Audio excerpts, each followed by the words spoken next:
Tour à tour, ils jettent les paquets contenant de la drogue dans le fourneau dont la température s'élève à plus de 1000 degrés. À travers cet acte, les acteurs de la lutte contre la drogue au Sénégal procèdent ainsi à l'incinération de quantités importantes de variétés de drogue, parmi lesquelles on peut citer. Pour le chanvre indien, nous avons 3329 kg, 972. Pour le skunk, qui est une variété de chanvre indien, le poids est de 2 kg 190. Pour la cocaïne, nous avons 7552 kg, 326. Pour l'héroïne, nous avons 901 grammes. Pour le hashish, donc nous avons un poids de 56 kg 105. Pour l'ecstasy, nous avons 7251 pilules. La méthamphétamine fait 900 grammes, le couche 122 kepa, le crack 391 grammes, la kétamine 4500 kg, les substances psychotropes diverses, particulièrement le Rivotril, le diazépam et le Temesta, 2644 comprimés.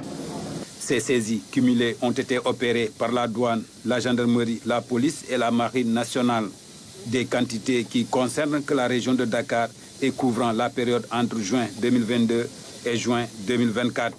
Pour le directeur de l'OCRITIS, difficile de donner une valeur financière à ces quantités de drogue. Elle est difficile de globaliser, nous pouvons l'estimer entre environ 400 et 700 milliards de francs CFA.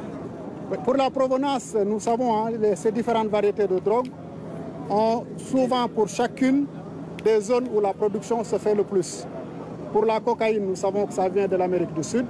Naturellement, la quantité la plus importante est passée par la voie maritime, mais il y a également d'autres saisies qui ont été opérées sur le vecteur terrestre. Pour les autres types de drogues, notamment le cannabis, c'est cultivé au Sénégal, mais ainsi que dans d'autres pays de la sous-région. Et les produits saisis proviennent généralement donc de la sous-région, disons du Sénégal et des pays limitrophes. Cette activité entre dans le cadre de la Journée mondiale de lutte contre la drogue. Au Sénégal, les autorités étatiques ont décidé d'en faire une semaine. Des moments durant lesquels plusieurs activités seront menées pour sensibiliser les citoyens sur les effets néfastes des drogues.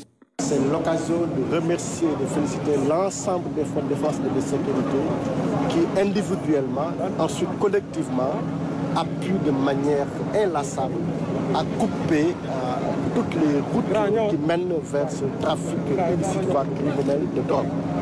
N'eût été leur mobilisation et leur dynamisme, le Sénégal serait certainement au foyer où le trafic de drogue serait présent.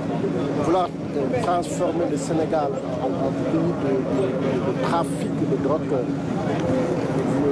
s'opposera forcément à la résistance donc, de ces hommes et ces femmes, de la défense et de sécurité, qui veillent pour que le Sénégal ne soit pas un pays de narcotrafic. En mettant ces fourneaux à la disposition du ministère de l'Intérieur et de la Sécurité publique, la SOCOSIM participe à sa manière dans le cadre de la RSE à la lutte contre la drogue au Sénégal. Au-delà de l'incinération, des panels, des rencontres sont organisés autour de la question par différents acteurs impliqués dans la lutte.